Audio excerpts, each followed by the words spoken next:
Welcome to the Dan Casper Show podcast, your chance to catch the full show anytime, anywhere. If you missed it live on the radio, no worries. We've got you covered with all the sports talk, opinions, interviews, and conversations from the show. From the Packers to the Brewers to the biggest stories in sports and around Wisconsin, it's all right here. This is the Dan Casper Show podcast. All right, here we go. Third quarter, third hour, kicking off right now. You crazy kiddos out there, thanks for making us a part of your starts.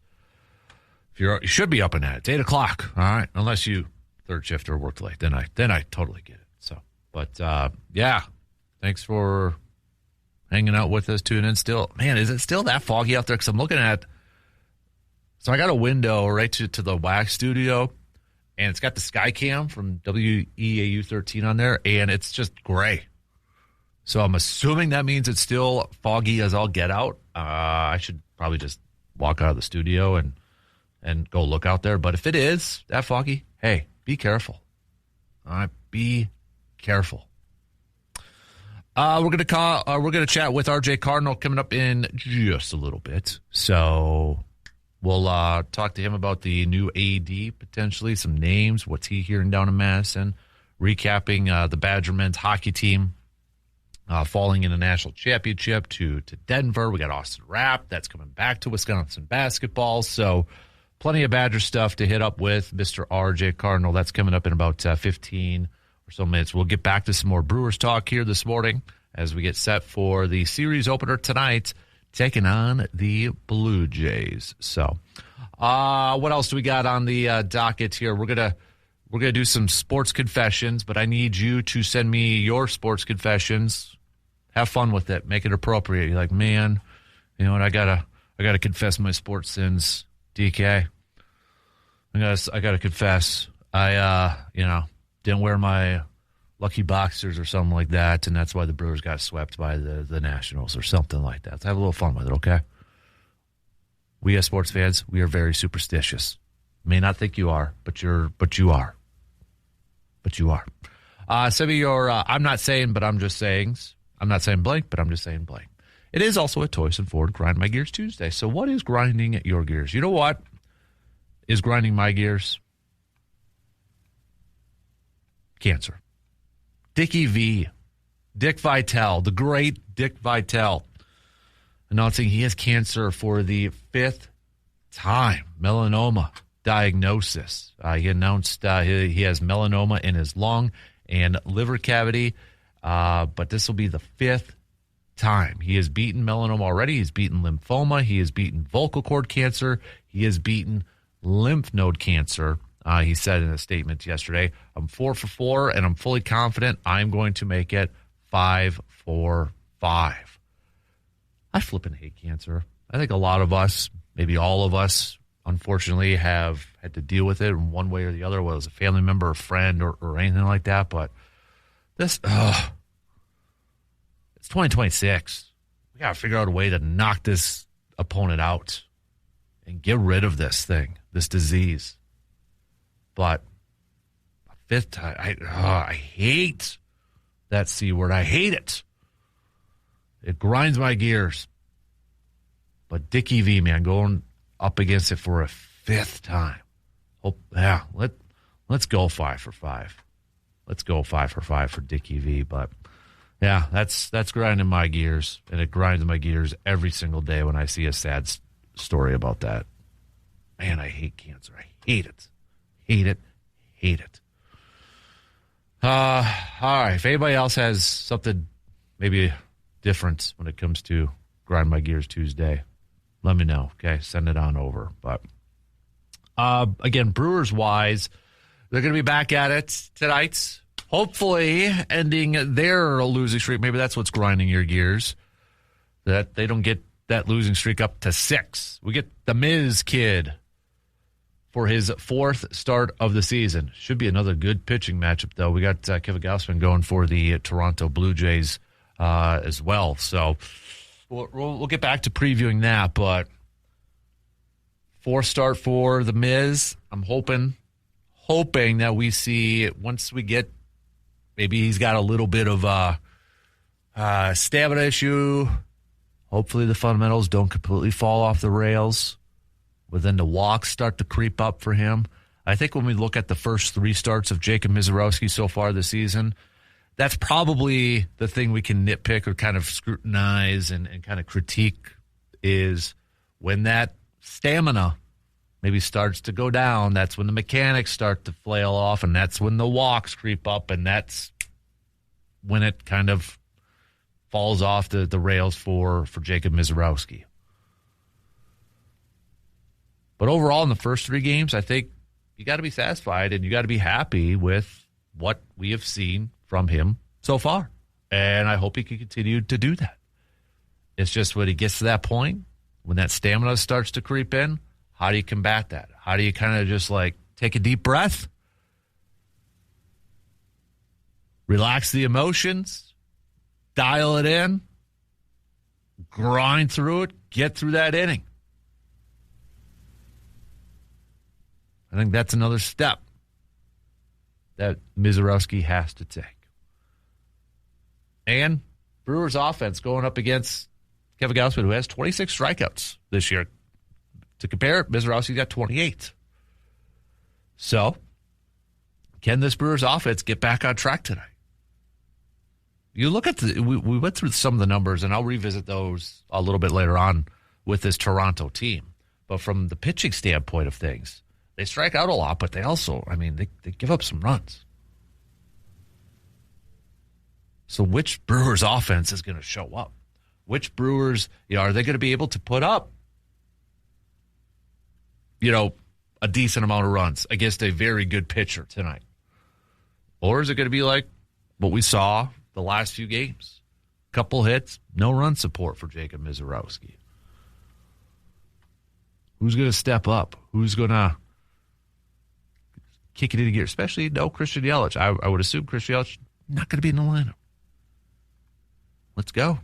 I'm hoping we'll find a little bit more about potential Jackson Chourio update here fairly soon. I know the latest was just a few days ago. Yeah, this was just a few days ago. But said that we're progressing and in general feeling everything is better. Chourio said via his interpreter, hopefully here soon I'll be able to come back. Still not cleared for hitting, but little by little we're adding more things. Chourio won't need any more imaging before he's cleared to hit, according to Pat Murphy. Again, this was back on the 10th.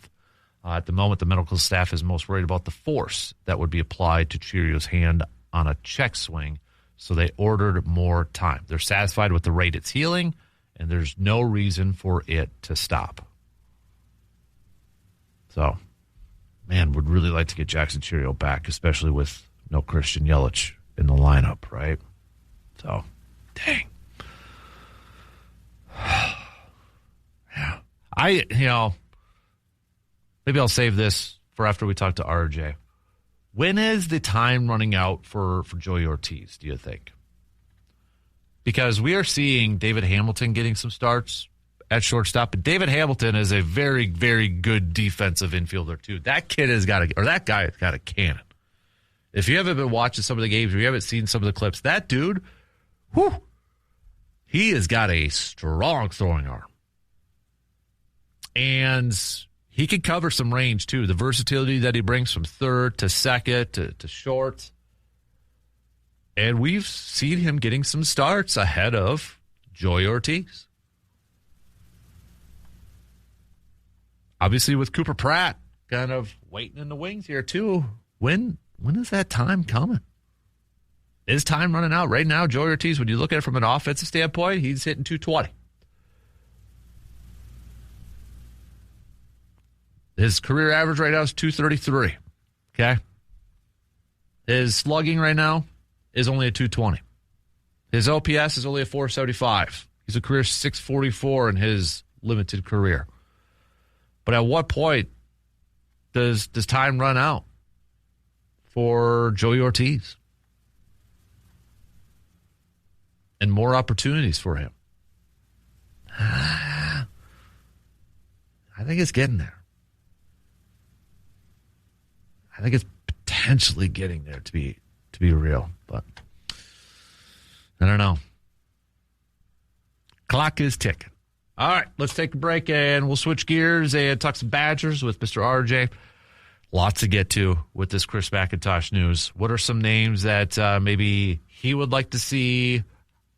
What are some names that maybe he's heard about as a potential replacement for Chris McIntosh? Are they similar to the names that we threw out there yesterday? So lots to discuss with RJ. Let's take a break and get right to it. We'll be right back in just a couple minutes. I just want to jump right into it because we have lots to catch up on with our guy, Mr. RJ Cardinal, in the Badger world. So RJ, first of all, good morning, sir. How are you doing on this fine Tuesday morning? Oh, could be better after Saturday, but hockey had a good season. Just couldn't get it done in the championship game, but other than that, doing pretty good. Yeah. Hey, we'll get to hockey in a second, but the big news, dude, Sunday, Chris McIntosh reported he's leaving to join the Big Ten in a role. First things first, what was your first thought, or what was your first reaction when you heard the news? How surprised were you? Very odd timing for it all to happen. And the first thought I had was, well, he's jumping ship because he knows he's the one who can't right the ship, especially when you have a new chancellor who's going to be coming in, hasn't been named yet. The university system president was fired 2 weeks ago. Not sure what all that entails in terms of hiring a new chancellor, but so there's two people above him that are on interim basis right now or just not filled. So right now, UW system in general just seems to be in a whole bunch of disarray, and then specifically here in Madison as well. So it'll be interesting to see how this process plays out now moving forward. But first thoughts were it's not even a lateral move. It's a brand new position that was created. And they had him specifically in mind, which I don't know how a VP of strategy can come from probably one of the least set up NILs and athletic departments in the Big Ten, but that's where the Big Ten thought they had some value in him. And talking to some other people who, dive into this stuff more than I do, the average amount of salary for somebody second, like just under the commissioner, is $500,000. So not sure how much of a pay cut he's taking. So definitely not a lateral move. I think it's a desperation move to leave before he gets fired at some point in time under a new chancellor. Man, looking at you mentioned the chancellor part in this too. I mean, there's some big positions within this university and such that they got to fill. Do you think that at this point, do they look for a chancellor first that has input on the athletic director? Does that not have any bearings on this thing? I mean, how do you think that process should play out? Well, the Board of Regents has said that the interim chancellor is going to be the one who will be making the decision and decide when the process is starting for hiring a new athletic director. So I don't know if that means they're tending to lean towards him as the new chancellor, or if they're just, looking for something here to at least say, hey, we're on it.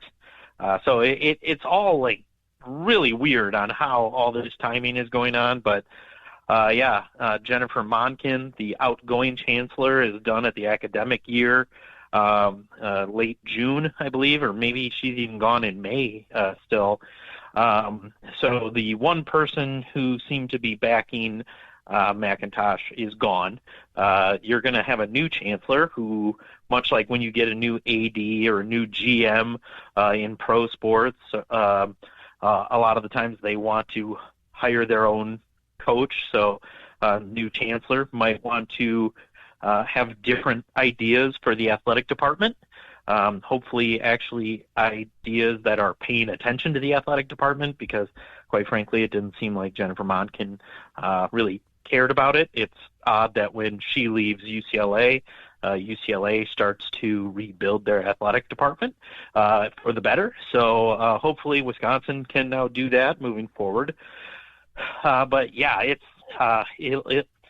the interim chancellor is going to be the one at some point leading this job search. So we'll see what happens. But yeah, all sorts of weird stuff going on in terms of how, when, why.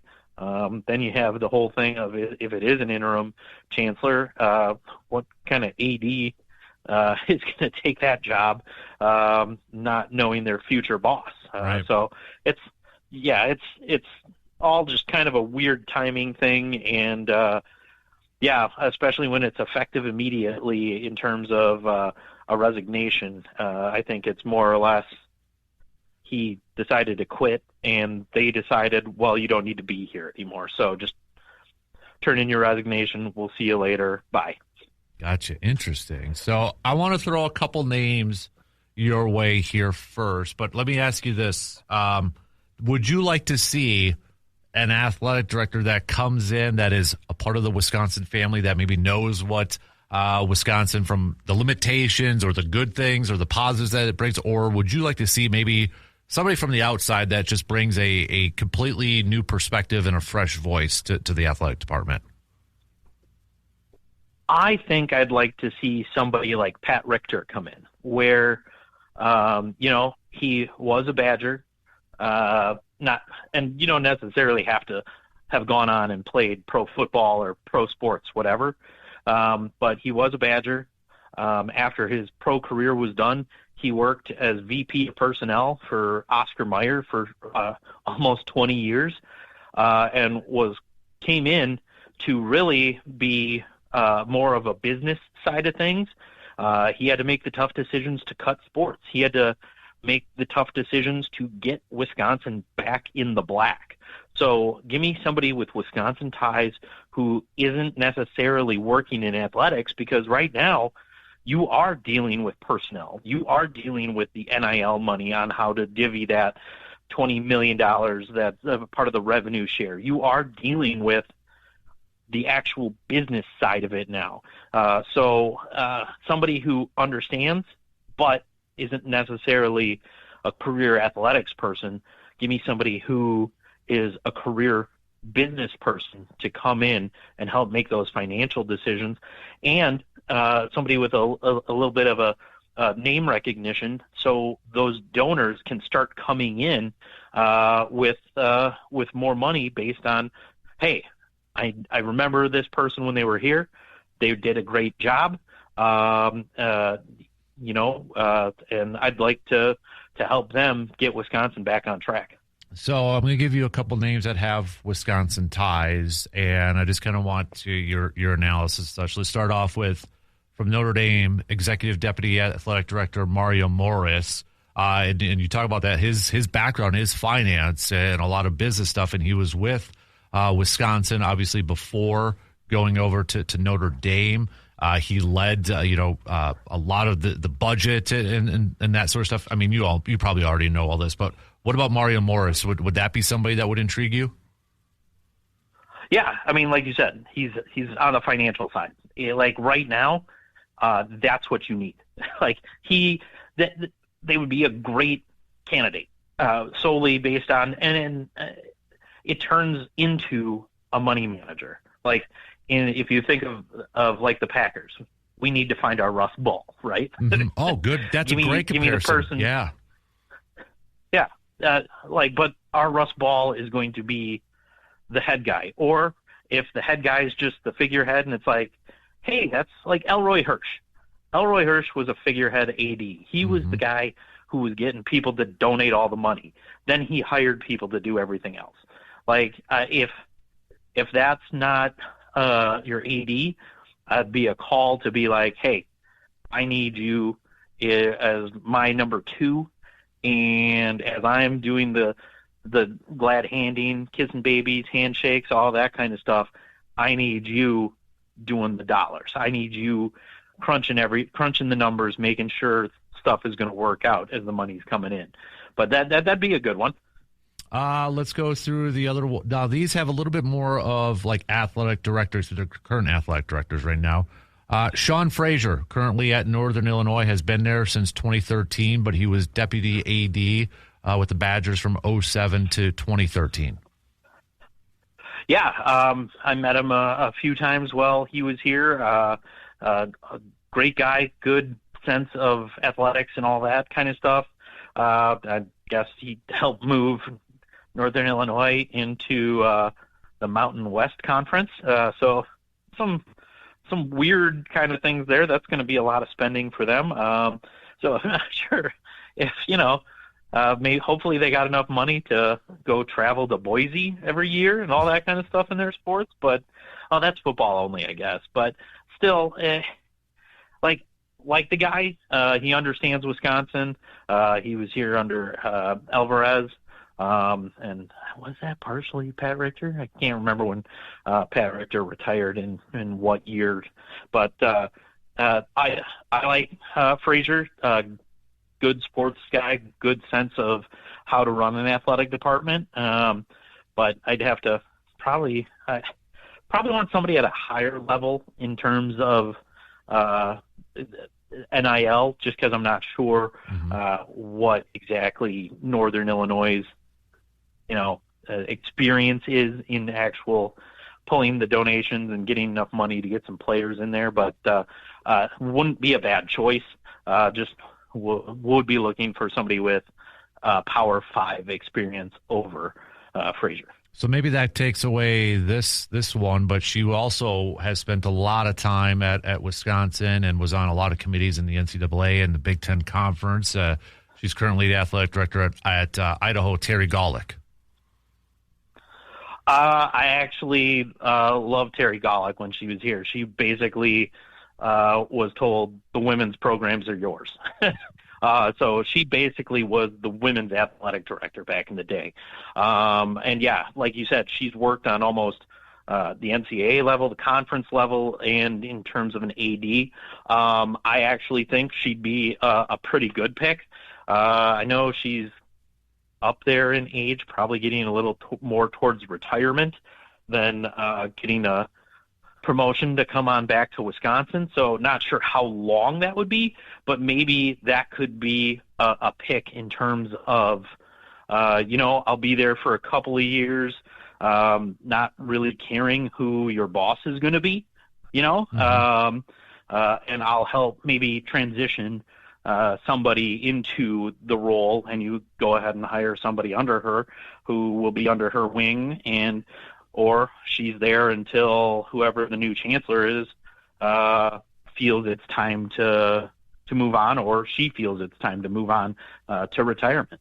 And then I've got another name on here, and he's currently the athletic director at Iowa State, and he graduated from UW-Oshkosh, was with UW-Wisconsin as an associate AD and deputy AD for a while. That's Jamie Pollard.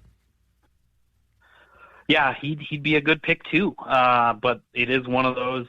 I think he's 61 right now. He's got a pretty good thing going on at Iowa State, where the basketball and football are doing pretty good. We'll see what happens now, though, with football, with everybody picking up and moving to Penn State, including almost their entire roster. So it'll be interesting to see what happens there. But I'd find it hard to believe he'd want to leave Iowa State, even if it is returning home, more so because, from the outside looking in, you're looking at this athletic department and this NIL collective and not really seeing any cohesiveness whatsoever from top to bottom. So I think he might be in a little too sound of a spot to consider coming to Wisconsin, but I would like that one as well. Is there any other names out there that maybe you were kind of looking at and such that we didn't mention? Not really. It's not one I've dove far into yet. Mm-hmm. Really the only two I even was looking at right away were Pollard and Frazier, and so even some of the names you mentioned, I forgot about them. But it's one of those. it becomes hard because you really need somebody to be able to pick this athletic department up from the bootstraps, by the bootstraps, and get the money coming back in. And I mean, it's got to start with having a good football season. You need people to return to the stadium, which, I mean, it probably is not going to happen this year, even with success. It's not like you're going to have people buying season tickets halfway through. I mean, you don't really have that great of a home schedule outside of USC coming here. So it'll be interesting to see what happens this year. Really puts probably Fickell on more of a hot seat than anything. And yeah, it'll be interesting to see what goes on there. But yeah, without having some sort of stability here, it's hard to say who you want to come in here and be an AD. I've seen a lot of people being like, well, offer it to Jim Leonard or J.J. Watt. Jeez. Or even Joe Thomas. And I'm like, sure, those guys could probably walk into a room and pull down $1 million, but I mean, they're not athletic directors. They've never done that sort of thing. I mean, Joe Thomas is now running his own farm and Hall of Fame meets, so he's got somewhat of a business sense. But like, I don't see him coming in and wanting to be an AD. You know, he's already helping out the athletic department, going to events and things like that for fundraising and things. So like, he's doing that already. So I'd like, just off the top of my head, and within the 48 hours now that it's been announced, it's like, I'll take anybody who can be better than, you know, firing a coach in the middle of a season when it's the first time it's ever happened in Wisconsin football history, throwing away people's bricks that they paid for like memorials to family members and things like that, hiring a coach who allegedly verbally and physically abused women's basketball players, destroying nationally recognized track team's indoor facility so they can't even practice in the winters on campus. Hired Robin Pington, seemed to have something going the right direction on the second try with women's basketball, and hired a pretty decent men's hockey coach. Hired a wrestling coach who's just taken the program in a downward spiral. So, I mean, there's two positives and a lot of negatives in there so far in this. So it's not going to take too much for somebody to come in here and seem like the savior. But one thing I think I do know is I would rather not have Coach Alvarez involved in the process of picking somebody new. Yeah, all right. So that's kind of another thing I was going to ask, is a lot of these, you know, have a Barry Alvarez tie to it. And you kind of already mentioned it here, and I know a lot of, at least our listeners, I'm sure you saw it too. First thing out of their mouths or their minds after this news was, oh, Luke Fickell's gone. Luke Fickell's not going to be fired before the season, though, right, RJ? I mean, we could squash that at this point. Absolutely not.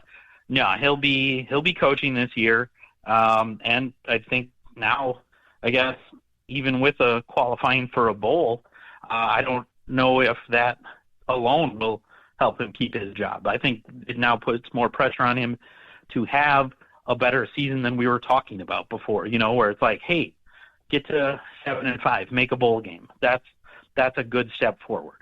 Who knows what the new chancellor and the new athletic director are going to think about what success is on the football field. When you had the old AD being like, we're going to have some successes, it's not necessarily going to be in wins and losses. And all of a sudden you're like, excuse me, what? Yeah. It's solely got to be about wins and losses. If you're not winning, money's not coming in. And I don't think the last AD understood that. I think he thought Wisconsin was in a place where money's going to come in no matter what. And I think that really screwed the pooch for this athletic department with the football team because, you know, basketball is doing well. Limited amount of seats compared to Camp Randall. Mm-hmm. Hockey started doing well. Limited amount of seats and more niche of a fan base than basketball and football. Your women's sports are doing pretty darn good. Even more limited seats and like visibility and money making ability. So like that can't make up for a bad football team. Like, you screwed up the biggest hire ever that an athletic department, an athletic director is judged on. And I don't think he was willing to admit that.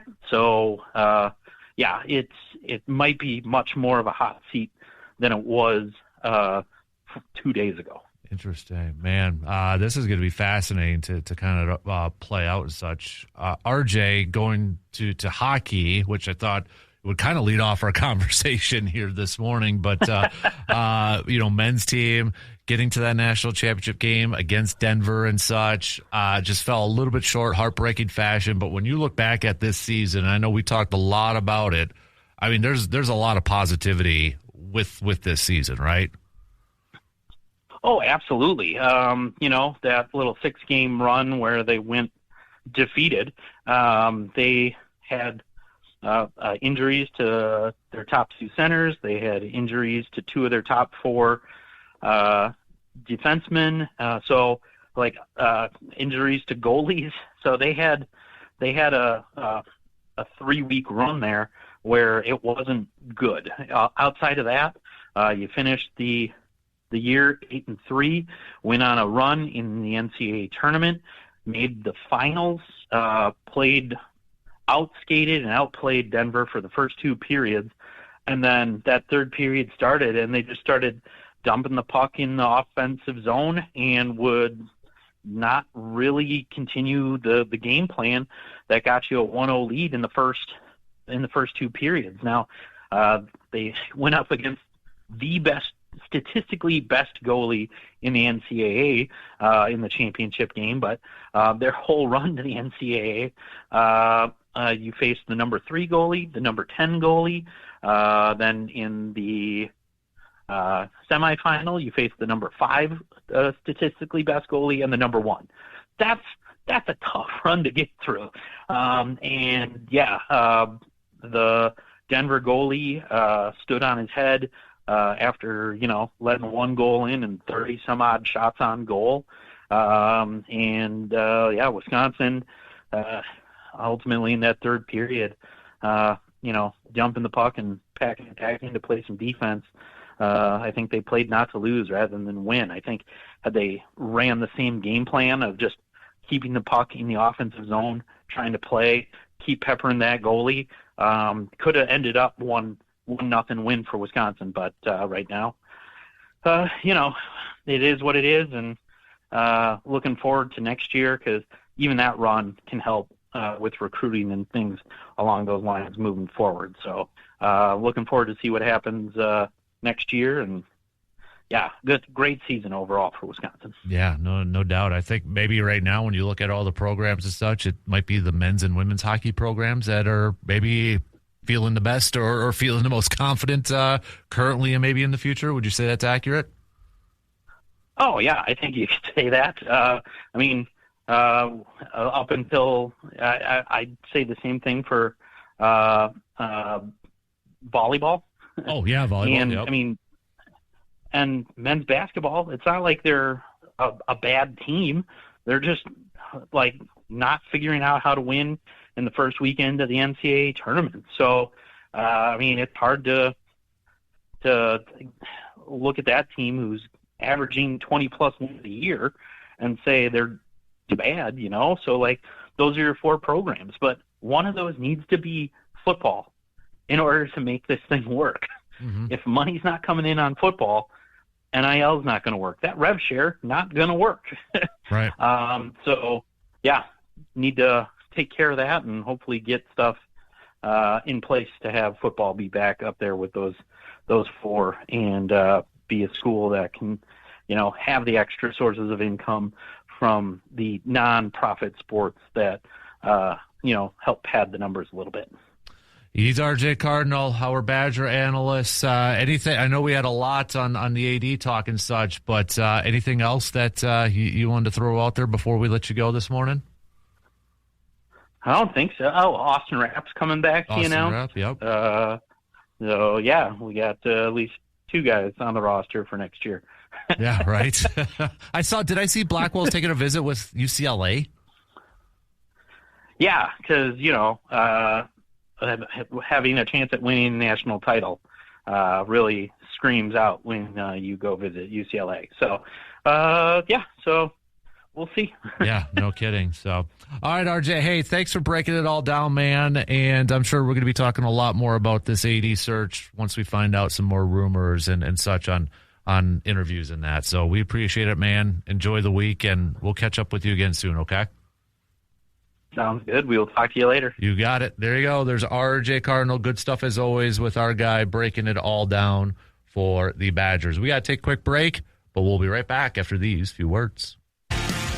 Get ready, because it's that time of year when you go over to Hy-Vee in Eau Claire and you smell the smokers going on and the grills. Yeah, they got the ribs on the smokers and such, and that's going to be the case for this weekend, April 17th to the 19th. It's Hy-Vee's Smoked Meat Fest. Yeah, serving up rib deals, plus all your favorite smoky, savory classics. So, put it on your calendars, again, for this weekend, April 17th to the 19th. That's Friday, Saturday, Sunday. They're going to have that big old smoker out front, and they're going to be smoking some ribs. And if you haven't tried their ribs, they are pretty good. My wife loves them a lot, too. So it is that time of year where you're probably going to be, every time you go do a little grocery shopping from Hy-Vee in Eau Claire, you're going to smell that tastiness. I do got to play a little catch-up, which you probably already knew. So we are going to have to take another break, even though we're less than 10 minutes to the top of the hour here. Mike from Medford chiming in on that Shoe Doctor's bullpen line saying Joey Ortiz needs to sit 9 hits out of 41 at-bats, no doubles, triples, or homers. Plus, we all know he can't hit with bases loaded. And I feel like with David Hamilton, and it's not like David Hamilton is, lighting the world on fire either. I mean, he's hitting 200 this year. He's got 6 hits, 3 RBIs. But with the versatility that he kind of brings in, stealing bases, he's got 4 already this year. His on base, actually, he's 400, which is higher than his career high of 291. So it's not that huge of an upgrade. But I just think the clock's probably ticking on, are we going to see Cooper Pratt eventually at some point this year take that spot? I think we're going to. I really do. I think we're going to. But we'll see how it plays out. How many more opportunities do you give Joey Ortiz here?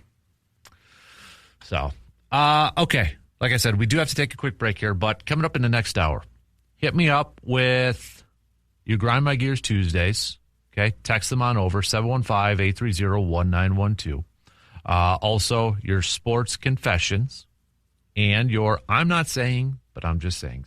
Mine, I'll get to just past 9 o'clock, and I'll just say it's related to the Milwaukee Bucks and their head coach search. So, all right, really quick break here, and we'll wrap up the third quarter and get into the fourth quarter, the final quarter coming up after these really quick words. Sign-ups are now open for the Casper Classic coming up on August 7th. I know you're probably thinking, I got plenty of time to sign up my 2-person team for the Casper Classic at Lake Cali Golf Course on August 7th, but teams are flying off the shelves right now for our 10 a.m. and our 1 p.m. tee times. We've got availability for the 7:30 tee time, too, so if you want to be in the same tee time as one Surveyor Sam, you don't necessarily have to golf with Surveyor and Nate in case you're intimidated by them. But if you want to get a round in, maybe for before work and such, that's available too. So just head to WAYYradio.com, 715store.com, or sportstalk1051.com, whatever the case may be. You'll see the icon right there, and you just click on it and sign up your 2-person team for just $90. It includes your meal, some beverage tickets, your greens fees, your cart, all that good stuff. Big thanks to Hy-Vee again for being our lunch providers. We've got Window World. We've got VFW Post 305. We've got Myron Construction. So big thanks to them. If you are interested in maybe being a whole sponsor to help support Backyard Dreams, or sponsor or donate a prize, again, all proceeds go to help support Backyard Dreams. Please reach out, and I'll get you in contact with the right peeps. So, all right, I just got a minute and a half left to the top. So coming up next hour, we'll kick it off with a little I'm not saying, but I'm just saying. And mine is related to the Milwaukee Bucks coaching search. It officially was official yesterday with Doc Rivers stepping down as head coach of the Milwaukee Bucks. So how confident are you that the Bucks are going to get this thing right? Who knows? Me? I might be a little less confident. Not to give away completely what I'm not saying, but I'm just saying is. So, but we'll hit that up. Send me yours. Get to some sports confessions coming up in the 9 o'clock hour too. Our Toyson Ford Grind My Gears Tuesday. What is it grinding your gears? Let us know. Get it off your chest. It's a feel-good Tuesday, peeps. We'll get back to more Brewers talk as we get set for Game 1 of this series between the fighting Dalton Varshows and the Toronto Blue Jays. So Jacob Mizorowski getting the start tonight, his 4th start on the season. Brewers looking to end their 5-game losing streak. So, all right, shot clock's going to cut me off. We got news updates, and we'll be right back to kick off the 4th quarter. Coming up next.